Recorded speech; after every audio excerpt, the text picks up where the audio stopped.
7월의 두 번째 주일입니다. 오늘은 조금 좀 우리에게 의미가 있는 날입니다.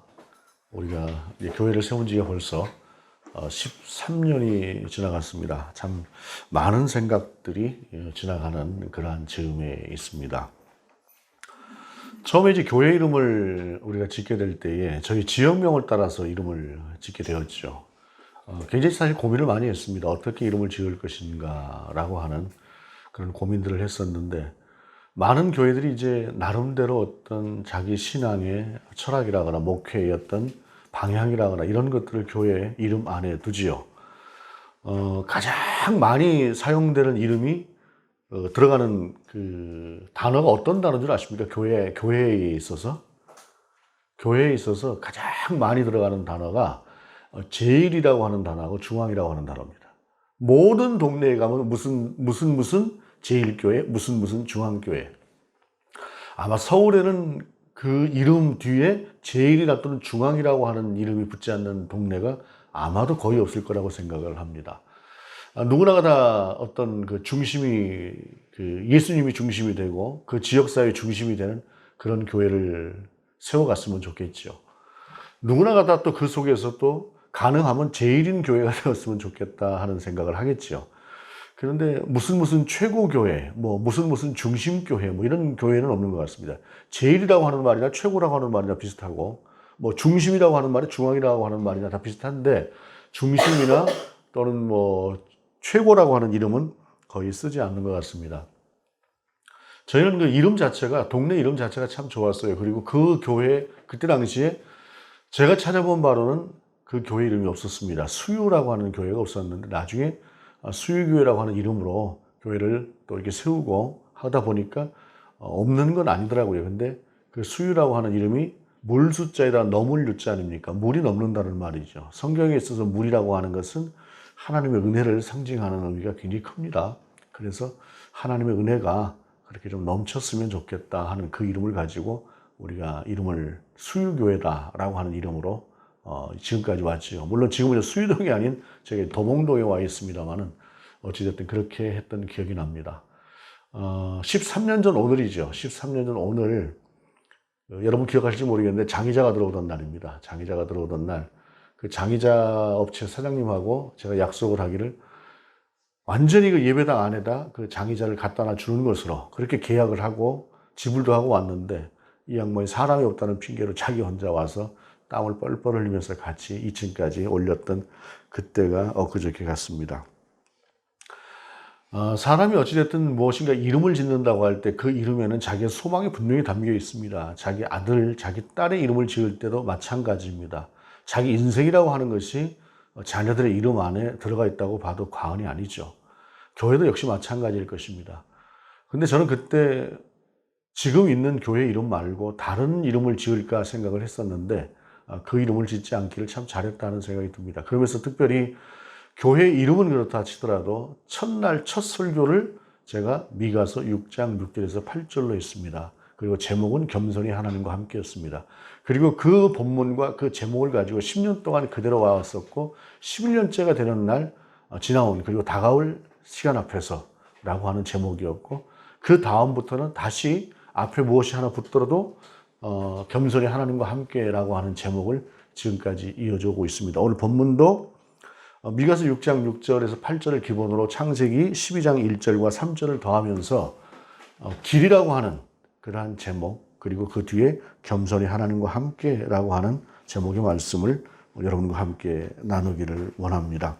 미가서 6장 6절로 8절의 말씀을 보게 되면 그 본문의 말씀에 내가 무엇을 가지고 여호와 앞에 나가며 높으신 하나님께 경배할까? 내가 번제물로 1년 된 송아지를 가지고 그 앞에 나아갈까? 여호와께서 천천의 순양이나 만만의 강물 같은 기름을 기뻐하실까? 내 허물을 위하여 내 맏아들을 내 영혼의 죄로 말미암아 내 몸에 열매를 드릴까? 라고 하는 물음이 있습니다. 그리고 이 본문에 있는 이 물음의 말씀을 조금만 우리가 들여다본다고 할지라도 이 물음이 얼마나 하나님과 먼 거리에 있는 질문인가라고 하는 것을 우리가 볼 수가 있습니다. 참 인간의 무지와 오만이 그 안에 담겨져 있을 뿐만 아니라 하나님을 망령되이 일컫는, 그리고 하나님을 마치 잡신처럼 여기는 그러한 마음이 이 안에 들어가 있습니다. 참 안타까운 일들이죠. 우리가 이 땅을 살아가면서 우리가 그런 모습들을 참 갖기 쉬운 것 같습니다. 고대에 있어서 잡신들, 그러니까 신들이라고 하는 건 아주 높은 신이라고 해도, 널리 알려져 있는 신들이라고 해도 그 신들은 인간의 눈에 볼 때 탐욕스러운 신이었다라는 것이죠. 모든 신들이 거의 대부분이 그랬다 그래요. 그래서 뭔가 신 앞에 제물을 드릴 때도 신이 와서 충분히 먹고 그러고 나서 우리에게 좀 복을 달라, 아니면 화를 주지 말아달라 라고 하는 의미를 많이 가졌다는 것이죠. 오늘 본문 속에 보게 되면 천천의 만만의 강물 같은 기름, 이것은 마치 하나님을 그런 탐욕스러운 잡신처럼 여기면서 그냥 많이 무엇인가 그 탐욕스러운 신 앞에 채워주고 그 입에 넣어주고 그 다음에 우리에게 화를 주지 말라, 그리고 우리에게 복을 달라 라고 하는 이 인간의 무지함, 정말 하나님과는 전혀 상관없는 이 마음들이 이 본문 안에 있다는 말씀이죠. 우리가 분명히 그렇지는 않겠지만 우리 안에 이와 비슷한 마음들이 있을 수 있다라고 하는 것입니다. 이 땅에 있는 교회들이 가지고 있는 생각도 어쩌면 이와 비슷할 수 있다, 자칫 이와 같을 수 있겠다라고 하는 생각을 13년 전에도 그리고 오늘날도 하고 있습니다. 그러면서 하나님께서 사람아 주께서 선한 것이 무엇임을 내게 보이셨나니 라고 탄식하시면서 겸손히 하나님과 함께 살아라 라고 하는 말씀을 주시는데, 이 겸손히 하나님과 함께 산다고 하는 것이 생각해 볼수록 참 어려워요. 우선은 사람이 하나님 앞에 겸손한다라고 하는 것 자체가 참 어렵습니다. 겸손하다라고 하는 것은 무엇입니까? 주께서 무엇을 하시든 어디로 가라고 하시든 그 앞에 조용하고 잠잠하게 그리고 깍듯하게 예의 바르게 순종하는 자세를 갖는 것이 겸손에 있을 때 가장 중요한 자세입니다. 첫 번째 자세입니다. 그런데 사람이 어찌 그런가요?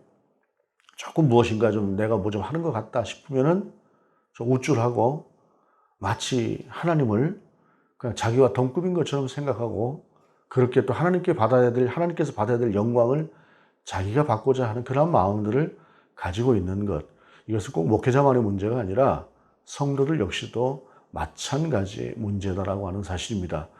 겸손하게 하나님을 바라본다라고 하는 것은 결국 이것이 순종으로 나아가야 되는 것입니다. 그리고 순종으로 나아가기 전에 순종의 자세는 먼저 하나님 앞에 머리를 조아리는 겸손의 태도가 그 앞에 필요한 것인데, 그렇게 산다는 것이 참 어려운 일이다라고 하는 사실이죠.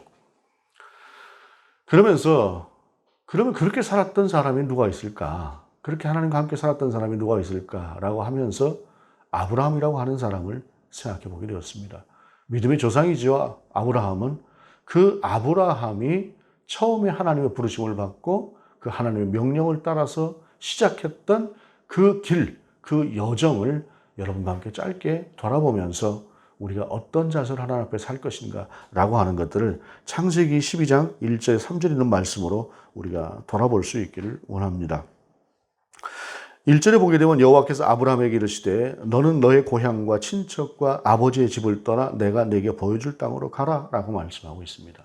먼저 아브라함이라고 하는 말이나 아브라함이라고 하는 단어가 이름이 비슷한 어떤 그런 이름 내용을 가지고 있습니다. 아브라함이라고 하는 말은 존귀한 아버지다 이런 얘기고, 아브라함이라고 하는 것은 열국의 아버지다, 많은 나라의 아버지다라고 하는 것이에요. 그러니까 아브라함은 처음부터 아버지라고 하는 이름을 가지고 있었고, 그 아버지라고 하는 이름이 존귀한 아버지에서 열방의 아버지로 그 이름이 나중에 바뀌게 되는 것을 볼 수가 있는데, 어찌됐든 이 아브라함이라고 하는 이름 속에도 사실은 참 우리가 들여다봐야 될 것들이 많이 있습니다만, 어찌됐든 아브라함이 아브람으로 존재하던 그때에, 그러니까 75세쯤 되었던 어떤 날에 하나님께서 뭐라고 말씀하시냐면 너는 너의 고향과 친척과 아버지의 집을 떠나 내가 내게 보여줄 땅으로 가라 라고 말씀을 하십니다.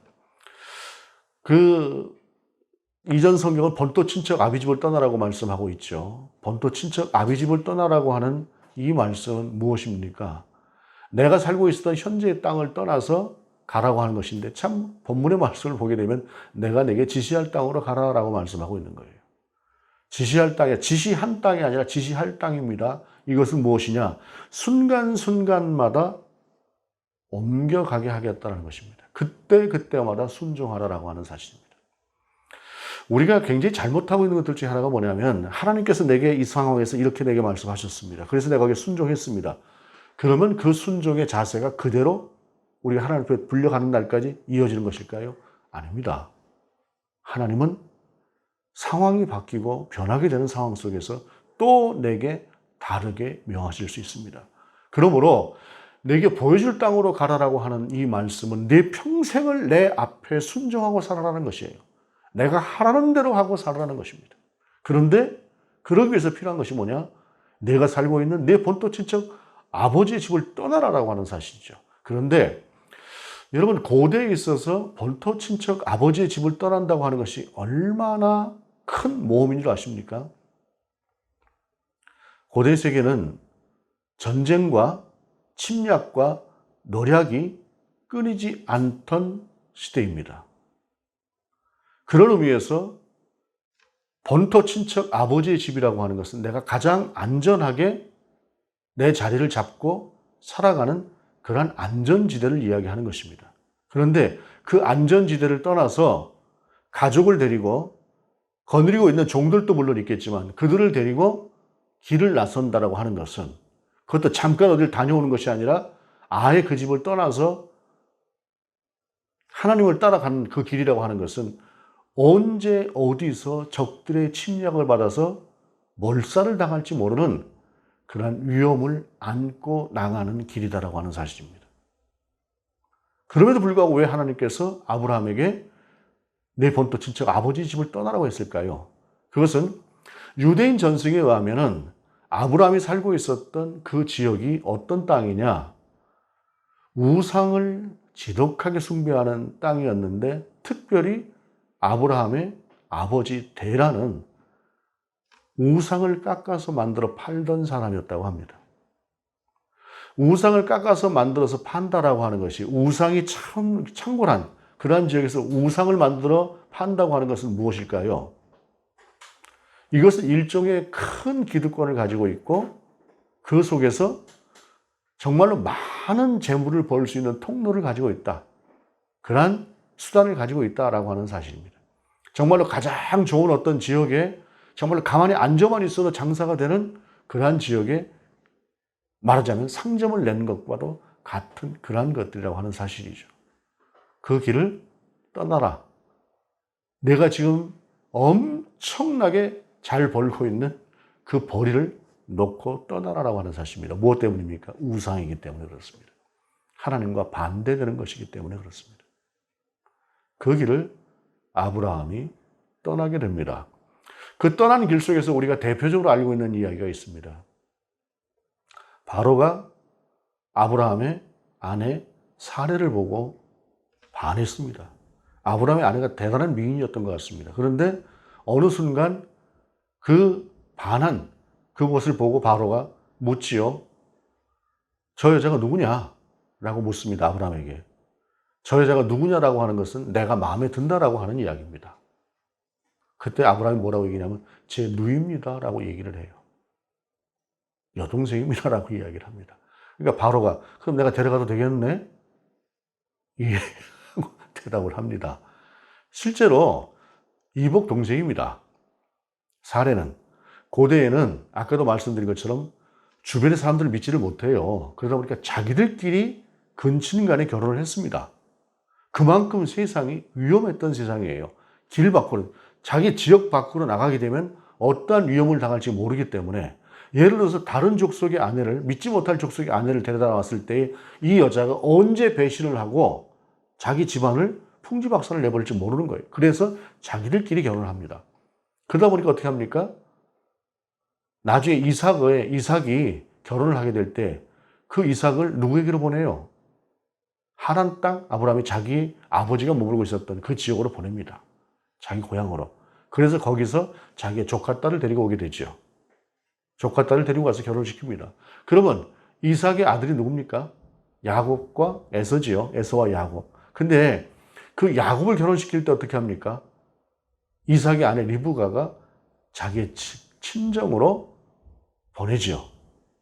물론 이제 그 보낸 것이 결혼을 하라고 해서 보낸 건 아닙니다만 그곳에서 야곱이 누구를 만납니까? 자기 외삼촌 집에서 외삼촌의 딸을 만나요. 외사촌과 결혼합니다. 오늘날의 시각으로 보게 되면 말이 안 되는 시각이지만 그러나 그때는 그랬다는 겁니다. 왜요? 믿을 사람이 그들밖에 없기 때문에, 내 친족밖에 없기 때문에, 설마 내 친족이 내게 등에 칼을 꽂을 일은 없기 때문에. 그러나 남을 이렇게 혼인을 했을 때 그 혼인이라고 하는 것은 굉장히 위험할 수 있기 때문에 그런 길을 아브라함이 순종하고 떠났다라고 하는 사실입니다. 아브라함이 단순하게 그냥 보여줄 땅을 그 순종하면서 나아간 그 순종이 아니라 길 밖을 나가게 되면 어떤 상황이 벌어질지 모르는 그 땅을 아브라함이 나갔다는 것입니다. 아브라함이 중간에 실수가 있었죠. 담대한 마음으로 내 아내입니다 라고 이야기를 할 수 있겠죠. 그런데 그러면 죽을까 봐 자기 아내를 내 누입니다라고 이야기를 해요. 비겁할 수 있습니다. 연약할 수 있습니다. 아들을 나중에 하나님께 주실 것이라고 하니까 그 아들이 언제 나올까 하다가 나중에 안 되겠다. 그냥 그래서 자기 아내 사레의 여종 하가를 취해서 아이를 낳지 않습니까? 이스마엘을. 성경이 그걸 가지고 어느 한 군데도 아브라함이 잘못했다고 이야기하지 않습니다. 그러나 분명히 아브라함은 연약한 믿음이었어요. 온전히 믿지 못하던. 그러나 성경은 그것을 용인합니다. 그가 중심이 연약해서 그 한계가 분명했던 사람입니다. 그럼에도 불구하고 그는 그 중심에서 하나님을 바라보고 나아갔다는 사실입니다. 우리가 하나님 앞에서 겸손히 하나님과 함께 살아간다고 하는 것은 바로 그러한 것입니다. 우리가 완벽하게 살 수 있을까요? 우리는 완벽하게 살 수 있는 사람들이 되지 못합니다. 그러면 우리 말고 다른 사람은 완벽하게 살았던 사람들이 있을까요? 그렇지 못합니다. 그런 사람은 세상에 없습니다. 믿음의 조상인 아브라함이라고 하는 사람조차도 그런 연약한 모습들을 그대로 우리 가운데 보여주고 있습니다. 정말로 아름다웠던 하나님의 사람 다윗을 보십시오. 그 다윗도 무엇인가 세워지고 나니까 넘어집니다. 이 세상에 완벽한 사람은 결단코 없습니다. 그렇다고 해서 다윗이 지었던 죄를 우리가 지어도 된다는 이야기는 결코 아닙니다. 그러나 중요한 것은 우리 속에서 내가 연약한 사람이라고 하는 사실을 인정하고 내가 부족한 사람이라고 하는 사실을 인정하고 하나님 앞에 머리를 조아리고 하나님을 우러러보면서 나아가는 그 길이 바로 우리가 겸손히 하나님과 함께 나아가는 길이다라고 하는 사실입니다. 그 아브라함은 그럼 무엇을 보고 나갔습니까? 약속의 말씀을 보고 나간 것입니다. 2절에 보게 되면 내가 너로 큰 민족을 이루고 내게 복을 주어 내 이름을 창대하게 하리니 너는 복이 될지라. 이 말씀도 얼핏 들으면 굉장한 것 같습니다. 그런데 여러분, 큰 민족을 이룬다고 하는 것은 몇 대를 가야 이루는 것일까요?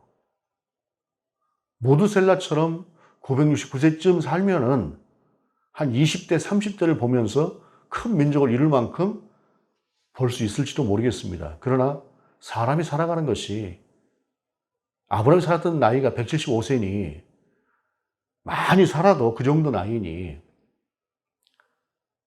정말로 큰 민족을 이루는 것을 자기 눈으로 본다고 하는 것은 쉽지 않은 일이었을 것입니다. 그렇다고 아브라함이 좀 철없이 하나님 따라가게 되면 이민족 집중하고 이민족 그냥 다 정복해서 그냥 막 침략하고 빼앗아서 그들 가운데 어떤 하나의 큰 민족을 이룰 것인가 이런 생각을 하지는 않았을 것 같습니다. 굉장히 큰 약속이지만 자기가 눈으로 볼 수 있는 약속은 아니었습니다. 그 큰 꿈을 하나님께서 주시면서 그 다음에 섬세하게 하나님께서 이렇게 말씀하시죠. 너를 축복하는 자에게는 내가 복을 내리고 너를 저주하는 자에게는 내가 저주하니 땅의 모든 족속이 너로 말미암아 복을 얻을 것이라 하신지라. 하나님이 지켜주시겠다는 말씀입니다. 누군가 나를 선대하는 사람에게는 내가 저 사람을 축복할 때 하나님께서 그를 복을 주시겠다는 것입니다. 누군가 나를 위협하고 나를 해하려고 달려드는 그 사람을 내가 저주하면 하나님께서 그를 저주하시겠다는 말입니다. 그 말씀은 내가 너를 완전하게 지켜줄 거야. 온전히 지켜줄 거야. 라고 하는 그 약속이 있었다는 것입니다. 이것을 아는 것, 이것을 믿는 것이 바로 믿음인 것입니다. 그리스도인은 바로 그것을 믿고 나아가는 사람들이 그리스도인이다라고 하는 사실입니다. 겸손히 하나님과 함께 나아가는 삶이라고 하는 것은 100% 하나님 앞에 완전한 모습으로 살아간다는 말은 결코 아닙니다. 부족하고 연약할지라도 하나님 앞에 살아간다는 말이죠. 위대한 선지자로도 칭할 수 있는 선지자 중에 요나라고 하는 선지자가 있습니다. 물고기 뱃속에 3일 동안 들어가 있었던 사람. 그는 하나님의 마음을 꿰뚫어 보는 사람이었습니다. 그래서 그가 니느웨로 가라고 하는 하나님의 명령을 어기고 다시스로 갔습니다. 왜입니까? 니느웨로 가는 것은 그들의 적, 요나가 속해 있는 이스라엘의 적들이 살고 있는 곳인데 그 아수르라고 하는 정말로 용서할 수 없는 망했으면 좋겠는 그런 사람들이 살고 있는 땅인데 그 땅에 가서 하나님께서 너희를 멸하실 것이다 라고 하는 그 말씀을 선포하라고 할 때 그대로 될 것이라고 생각했으면 요나는 그 땅을 갔을 것입니다. 그런데 요나는 생각했습니다. 가서 선포를 하게 되면 그 땅이 회개를 할 것 같다. 그 땅이 회개를 하게 되면 우리의 원수가 죽지 않고 무너지지 않고 그대로 살 것 아닌가. 그러니 못 가겠다라고 하는 생각을 하고 요나는 다시스로 갔던 것입니다. 우리가 하나님의 뜻을 안다고 하는 것이 중요한 것이 아닙니다. 그때 당시 요나가 다시스로 가겠다고 결심을 해서 누군가에게 이야기했다고 한다면 모든 사람이 다 요나를 잘했다고 칭찬했을 것입니다. 누군가가 다 옳다고 생각하는 그 길이 옳은 길은 아니다라고 하는 사실입니다. 겸손히 하나님과 함께라고 하는 사실은 무엇인가 거창하게 하나님의 뜻을 아는 것 같고 그 길을 보이는 것 같고 하는 그러한 것이 아니라 아브라함처럼 실수하고 때로는 틀려도 다시 하나님께로 돌아올 수 있는 그 길을 가는 것이 겸손히 하나님과 함께다라고 하는 사실입니다. 많은 생각이 드는 즈음입니다. 13년의 시간 동안 하나님께서 인도하셨습니다. 그럼에도 불구하고 또 우리가 연약한 모습이 이대로 존재하고 있고 또 많은 부분이 처음 생각했던 것과는 좀 다른 그러한 부분들도 없지 않습니다. 그럼에도 불구하고 저와 여러분의 삶이 정말 겸손히 하나님과 함께하는 삶이기를 원합니다. 아브라함처럼 물론 아브라함을 갖다 대니까 되는 것이 비교하는 것 자체가 사실은 맞지 않겠지만 그러나 아브라함도 그런 실수를 하는데 우리라고 실수하지 않겠습니까? 더 많은 실수투성이겠죠. 그럼에도 불구하고 아브라함이 그 중심에 가졌던 마음 겸손히 하나님 앞에 하나님의 길을 따라가고자 했던 그 자세를 우리도 갖고 나아갈 수 있기를 원합니다. 그것이 바로 겸손히 하나님과 함께라고 하는 사실입니다. 천천의 순양, 만만의 강물 같은 기름, 그 엄청난 것들을 하나님 앞에 드리는 것 같은 그러한 드림은 분명히 아닙니다. 어쩌면 우리는 작은 비둘기 하나를 드리기에도 벅찰 만큼 연약한 존재들일 수 있습니다. 그러나 한 과부의 2렙돈 그것을 땡그랑 소리가 나게 내가 가진 것 부족하지만 드렸을 때 주님께서 가장 큰 것을 드렸다라고 하는 칭찬을 받았던 모습처럼 우리가 비록 작고 연약할지라도 그렇게 하나님 앞에 살아가는 자세로 살아갈 때에 하나님께서 교회를 세우시고 성도로 부르시고 하나님의 사람으로 인도해 가시는 그 과정, 내가 내게 지시할 땅으로 가라 라고 하는 그 명령에 겸손히 하나님과 함께 살아가는 삶이 될 것입니다. 그렇게 끝까지 살아낼 수 있는 저와 여러분이 될 수 있기를 원합니다. 기도하시겠습니다. 하나님, 우리 앞에 명하신 내가 내게 지시할 땅으로 가라고 하는 그 명령을 따라서 우리가 순종하며 나아가는 사람들 되게 하시옵소서. 어딘지 모르지만 갈 바를 모르지만 그래도 그렇게 나아가는 믿음 주시옵소서. 그리고 그 나아가는 자세가 겸손히 하나님과 함께하는 삶이게 하시옵소서. 주 예수 그리스도의 이름으로 기도드립니다. 아멘.